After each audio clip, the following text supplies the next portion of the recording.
সাহাবাদেরকে আল্লাহ তাআলা কোরআন পাকের মধ্যে, আমাদের যে মহাগ্রন্থ আল কোরআন আছে, এই কোরআনের মধ্যে উপাধি দিয়েছেন। তাহলে এই উপাধি কেন দিলেন, কি কারণে আমরা জানি কি? অনেকেই জানি না। তাহলে জানুন আজকে। আল্লাহ রাসূল সাল্লাল্লাহু আলাইহি ওয়াসাল্লাম যখন কোনো কথা বলতেন, সাহাবাগণ তার উপর আমল করার জন্য ব্যস্ত হয়ে পড়তেন। তারা বলতেন না এটা কেন হলো, ওটা কেন হলো। আর এই জন্যই আল্লাহ পাক কোরআন পাকের মধ্যে তাদেরকে উপাধি দিয়েছেন। কি উপাধি দিয়েছেন?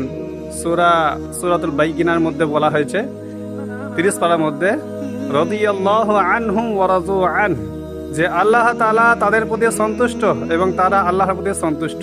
এই হচ্ছে উপাধি।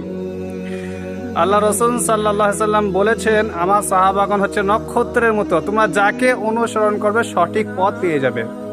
অতএব আমাদের যখন কানে আসবে এই কথা যে এটা আল্লাহ বলেছেন, এটা আল্লাহ রাসূল সাল্লাল্লাহু আলাইহি সাল্লাম বলেছেন, সঙ্গে সঙ্গে তা মেনে নেওয়া, তা আমাদের উপরে ফরজ।